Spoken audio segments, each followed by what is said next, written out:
So, looking like Sean Payton might have been right about the New York Jets after all.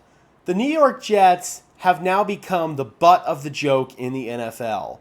They fired their head coach Robert Saleh this morning in a move that very clearly signals a scapegoating.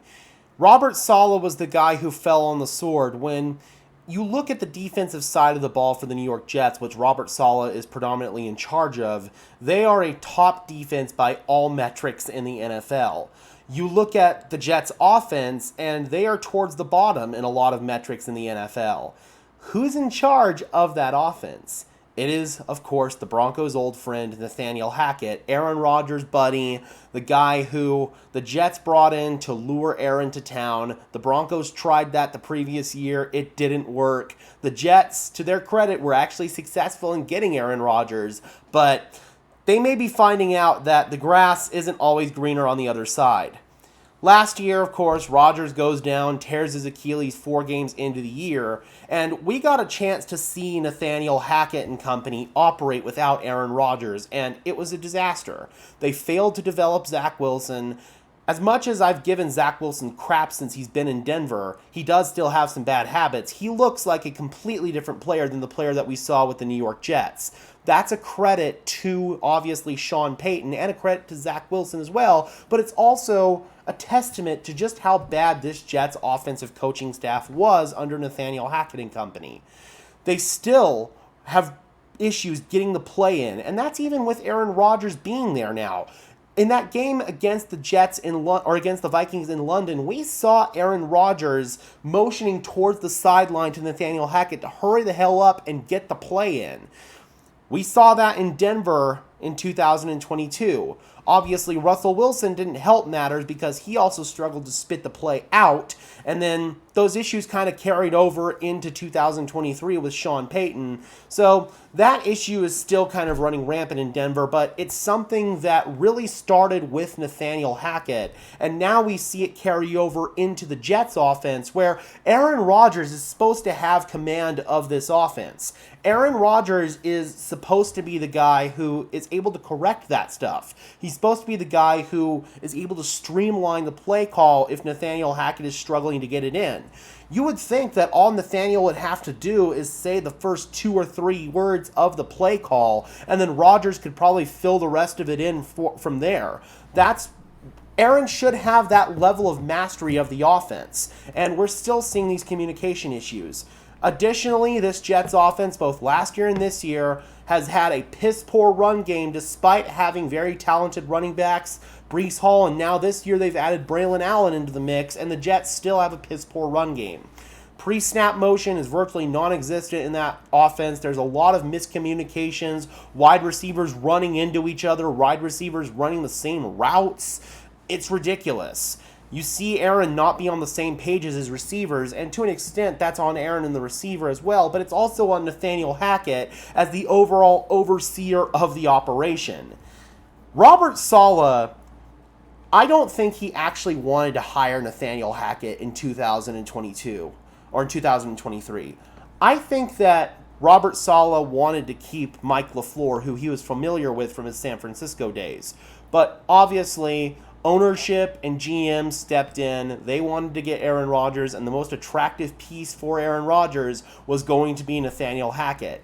Then they go out, they sign Allen Lazard in free agency, and that looks like one of the worst contracts in the NFL. Granted, Lazard looks slightly better now that Rodgers is back, but still not living up to that contract whatsoever. It's absolutely ridiculous. Robert Saleh was the guy who had to fall on the sword here, but I don't think really much of this at all was Robert Saleh's fault. You can blame the Jets front office, their GM Joe Douglas, and honestly their owner Woody Johnson as well. I think Woody harbors the most blame here, and you still have to think about this from the Jets' perspective. They're 2-3 right now. Yeah, they're not exactly where they want to be, but because of the overall weak AFC, they're actually in pole position to make the playoffs this year. The defense is playing extraordinarily well, and I do anticipate that to continue with Jeff Ulbrich, their defensive coordinator, who has now been promoted to interim head coach. But still, Robert Saleh was respected by players in that locker room. everybody liked him. There were probably a few guys on offense that maybe didn't see eye to eye, but they still respected Robert Saleh as a man because Saleh isn't a guy who's going to throw his players under the bus. He's a player's coach. I don't understand this at all, both the timing of it as well as, quite frankly, they fired the wrong guy. If you're going to fire somebody, fire Nathaniel Hackett. It's going to piss off Aaron Rodgers, but you need to make a statement here that Aaron Rodgers isn't the guy who's running the show. This now showcases that whether Aaron Rodgers directly came in and told Woody Johnson to fire Robert Saleh, which I don't think happened. I don't think Rodgers would have done that. I actually think Rodgers and Saleh got along pretty well. But indirectly, with all of the crap that Rodgers brought with him, just the baggage with Nathaniel Hackett, Al Lazard, and all the other outside drama and noise, at this point, Robert Saleh just ended up being the guy who has to take the fall here when I don't think much of any of this is actually his fault. So, Sean Payton saying this back in the offseason last year, it doesn't... Oh, sorry. I lost my article here. It doesn't happen often where an NFL team or organization gets embarrassed, and that happened here. He's talking about the Nathaniel Hackett-led Broncos in 2022.